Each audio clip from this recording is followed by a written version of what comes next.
how y'all doing? As you can see, we've kind of rearranged things here in the basement. I'm gonna work on my angularness and messing with my what you call it, angles and whatnot. But I might have said that already. But we're gonna work on a few things. We got some cool stuff coming today, though. The focus is, and I'm going to try and make this, I've got time constraints for several reasons, work, storage at the moment, because I'm fighting a learning curve with storage because of a couple other ventures that we're working on. But through all that, we're hoping to be able to bring you more content, and just we're trying to have some fun. And man, I'm super excited to be doing those different things and taking some step forwards and stuff. But with that being said, I'd love to dive into today's topic, which is none other than, well, we got a couple of things. So we're going to start off with a couple of reviews. So the first review is of the Twister movie / soundtrack. Because I love the Twister soundtrack. I've already kind of said that in a previous episode, but it's so much more than that. Man, when you pair it with the movie, like while you're watching the movie and like the different songs from the soundtrack are coming up and everything, it's so much fun from a music fan standpoint. But then on top of that, that movie is pretty good. Like, you get to learn a few things about tornadoes, or yeah, I knew the stuff about tornadoes going in, but it had science in it, which was super awesome. It was a fun movie all the way around. It was a ton of fun, and so highly recommend. I'd probably give it like a 7.5 out of 10. Just trying to be real conservative with my score, but I did enjoy it a lot. There's just some really fun parts, and they did a great job with it. It's also the longest Ram commercial in history. Small joke there, just because it's full of Ram pickups and Ram, we used to always call it Chrysler because that was kind of like, I guess, like what it was referred to back whenever I was growing up, by family members and stuff that worked for Chrysler, building vans and whatnot here in St. Louis. And so because of that, I'm so tempted to call it Chrysler products. But it's Ram, it's Fiat, it's a bazillion other things that I guess you could call it right now. And so, that being said, it's definitely, like, they made those vehicles prominent. There's Durangos, there's a TRX pickup, there's the Dually that's a couple years old. I want to say it was like a 2016 or a 2018. I might be off on my math, but there was some neat Ram pickups in there. And there's, like, to me, I saw a lot of the hooks coming. And they very much portray a real world issue of evil capitalism. I don't know how else to explain it, but people that kind of get under my skin. I don't want to give away too much because then I don't want to cause spoilers for if you go and see this movie. But it's a very good movie, and I definitely recommend it. Pairs well with the soundtrack.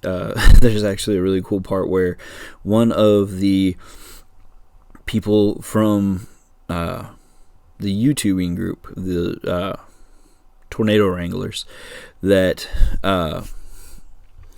he's singing along with one of the Jelly Roll songs as he's doing something, and it's quite comical. It's fantastic. I enjoyed it from top to bottom.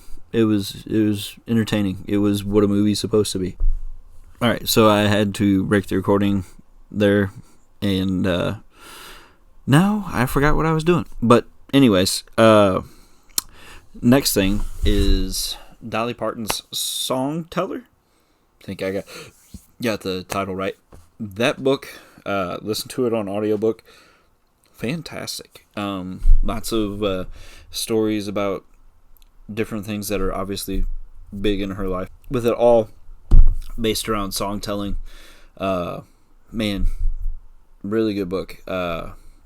Again, don't want to rank it too high because I want to leave room just in case like something super amazing. But man, I gotta give it like an 8.5 out of 10, almost a 9, 8.75 because it was that good. It came out a couple years ago, but just listened to it like the audiobook while I was at work this past week, and man, she's led an interesting life, and she does a great job of being a storyteller with her book. So I highly recommend it. It was a lot of fun to read. It was entertaining. It was educational, and I love hearing about like the writing process because I myself am a writer, and it was fun to hear like where she was coming from, like her mindset on different things, and where she puts herself in her like different mindsets and stuff whenever she's writing things. And I don't know, it was inspiring in several ways too because of it being about her being a songwriter. So really good stories. I listened to it on 1.5, and so it was a good little lengthy listen. I think it's supposed to be like a 5-hour book if you listen to it on like regular speed, but since I was listening to it on 1.5, it was 3 or 4 hours, so it wasn't terrible as far as like length goes. I definitely recommend it. It was good. There's quite a few really cool stories in there. She talks about like her time with Porter Wagner. She talks about when Whitney, like how she found out Whitney Houston even did the song. Like she knew like there was an opportunity or a potential that it was going to be like one of her songs was going to be used in or not in a Whitney Houston movie, but in a Kevin Costner movie. But she didn't realize like what was going to end up becoming of it. And she talks about like some of her songs, like how she wants somebody else to sing them because she thinks it could be a hit for them, which is definitely a songwriter viewpoint, which is interesting because that's something that's kind of been coming up here lately with me with Aaron Lewis, because there's been a couple of songs that Aaron Lewis is saying that have become songs that other people have sang, like Granddaddy's Gun. And then there was another one, but I can't think of what the other one was because I was like, somebody else is singing this. You know what? It was Co Wetzel, I think, sang one of his songs. Hang on one second. I think it was actually on the new Co Wetzel album. We're gonna take a quick look here. 9 Lives. Yeah, Reconsider.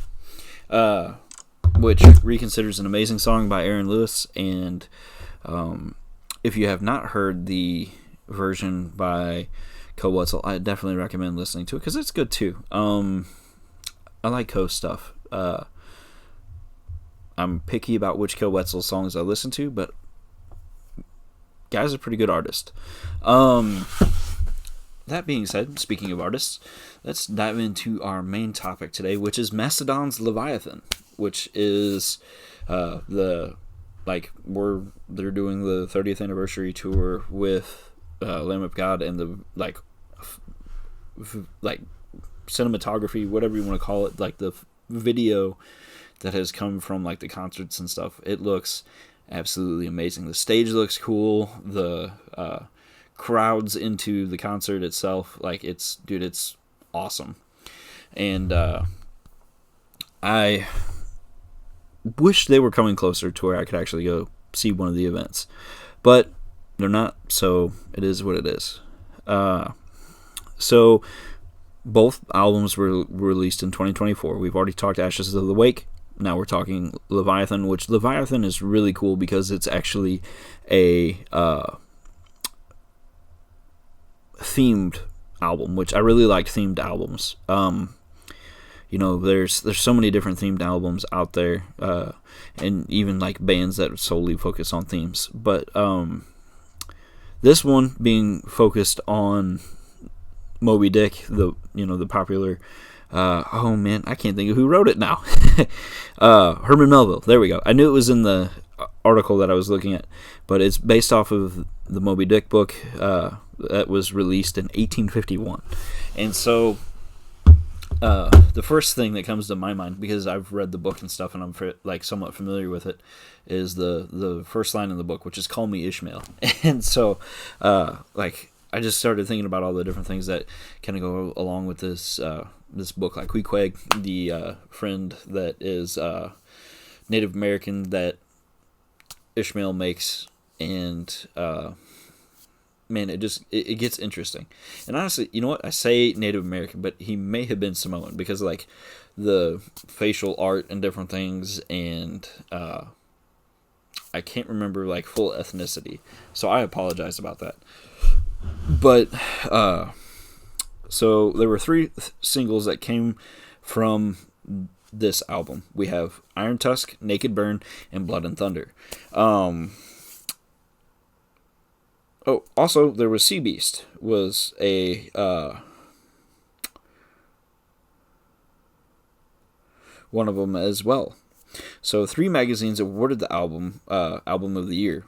We had Revolver, Kerrang, and Terrorizer. So 3 really big metal albums back in the day. 2015 and 2009, Metal Sucks named Leviathan the best metal album of the 21st century.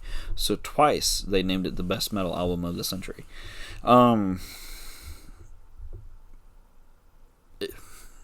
Top to bottom, really good. It's not one that I really like. I knew a couple songs from it, but Mastodon is good. Like, I like Mastodon, but they're not one of my like big go-tos, and so I wasn't super familiar with this album up until recently. And yeah, it slaps, but not one of my favorites, especially back then. Like, back then I was really focused on like Lamb of God, Slipknot, I guess more like mainstreamy stuff, and it's because of like accessibility. Now, had I had better access back then, would I be more of a Mastodon fan? Maybe. I really wanted to see Mastodon whenever they were touring with the first Mayhem Fest. Didn't get an opportunity to, because my ride didn't leave until it was too late. But I got to see like the main bands for that first Mayhem Fest, and then years later, whenever I went, I got to see the entire Mayhem Fest, which was super. Well, I say entire, but I missed most of Korn's set because of a storm coming in. That's a story I think I've already told. I might retell it again at some point, but today we are focused on Leviathan and Mastodon. So, released August 31st, 2004. It was recorded in March of 2004, and the studio was Robert Lang Studios, Studio Litho, Electro Kitty Sound Studio, and that was in Seattle, Washington. It is considered prog metal, sludge metal, thrash metal. To me, it's a very thrashy sound. I guess you could consider it prog from the way it sounds, or progressive. I say prog because I know that's an abbreviation that's used often with progressive metal. The length is 46 minutes and 43 seconds. The label was Relapse. Mastodon and Matt Bales were the producers. The artwork is super cool for it, which the artwork was actually done by Paul Romano. So, read you a little snippet here. The White Tower seen in the artwork on the inside cover of the booklet is a revamped version of Martin Hemskirk's 16th century interpretation of the pharaohs of Alexandria. The wave seen in the full picture of the artwork is a reflection of Hukusai's The Great Wave of Kanangla. The reception, we've already kind of talked about a little bit, but here's some ratings it got. From AllMusic, 5 stars. From Blender, 4 stars. Brave Words and Bloody Knuckles gave it a 9 out of 10. Drowned in Sound, 9 out of 10. Kerrang, 5 stars. Metal Storm, 9 out of 10. Pitchfork, 8.5 out of 10. Rock Hard, 8.5 out of 10. Spin gave it an A. Terrorizer gave it a 9 out of 10.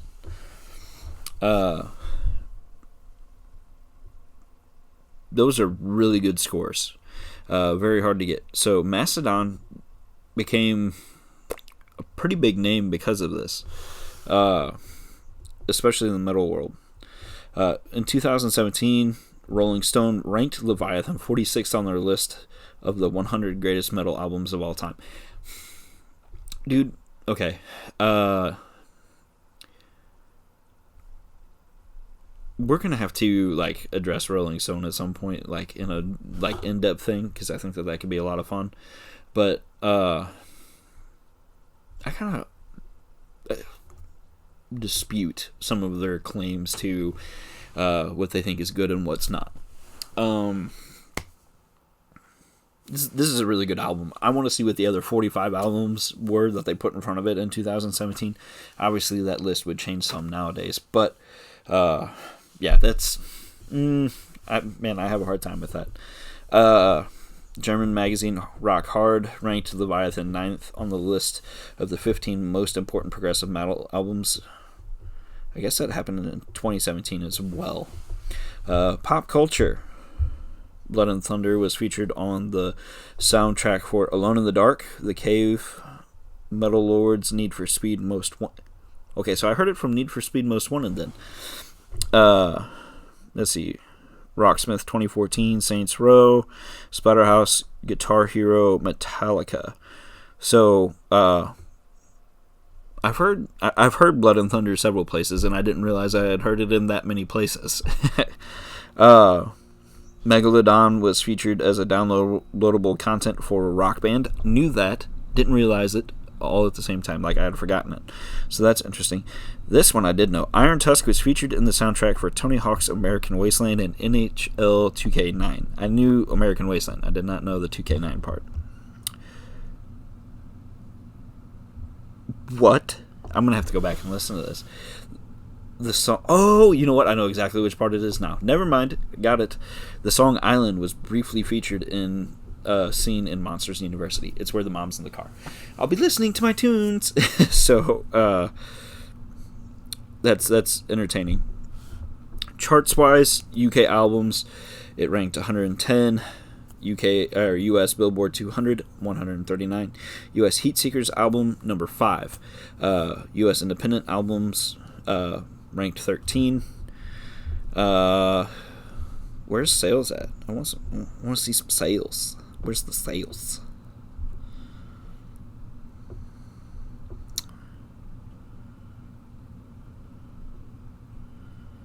Okay, Leviathan was also released on a audio DVD in a limited edition set with a black and gold slipcase. The album brought Mastodon widespread critical acclaim, and together with the ensuing tour, greatly extended their fan base. It sold 106,000 copies by September 2006. Guitarist Bill Kellier considers this album a representation of the water element in keeping with the elemental tetralogy of the band's first 4 albums. So that's really cool. Because I never realized that they had that theme to them with the elements. So that's kind of cool. Gonna have to go back and do some more research, which I love. I'm all for it. Big album, guys, and I don't think you can say enough about what Mastodon has contributed to metal, and that's just one album that we've talked to gain that many fans, and then a couple of years later, so 2004, the first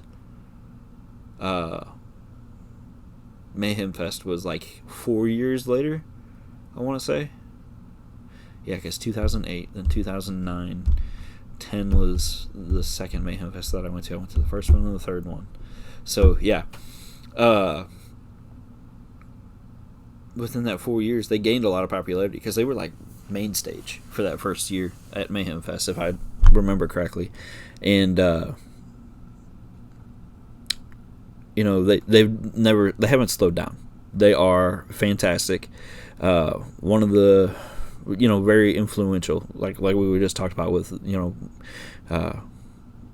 whatever the German magazine was, I can't remember the name of it, considering them to be one of the most influential prog bands of all time. Definitely would agree.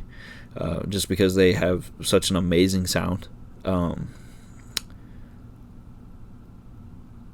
Yeah, I don't think I can say enough good about them. Even though they're more like the type of band where it's like, you know what, I'm wanting to listen to some Mastodon instead of being like a daily listen for me. Which right now I'm trying not to do daily listens. I'm trying to ingest as much as I possibly can from all over the place, on top of listening to audiobooks. I have no idea what we're going to talk about next week, but got a busy week ahead of myself. I really appreciate y'all checking this out. Gonna get some editing done, get it out to you guys, since today is Monday, and I'm late dropping this anyways because this is already been to work and whatnot, and we're running late into the day. So I want to get this done, get this out, and get this to you guys. So a little bit of a shorter episode this week, but for good reason. All right, y'all be good. We got some more cool stuff coming up this week, and talk at you later.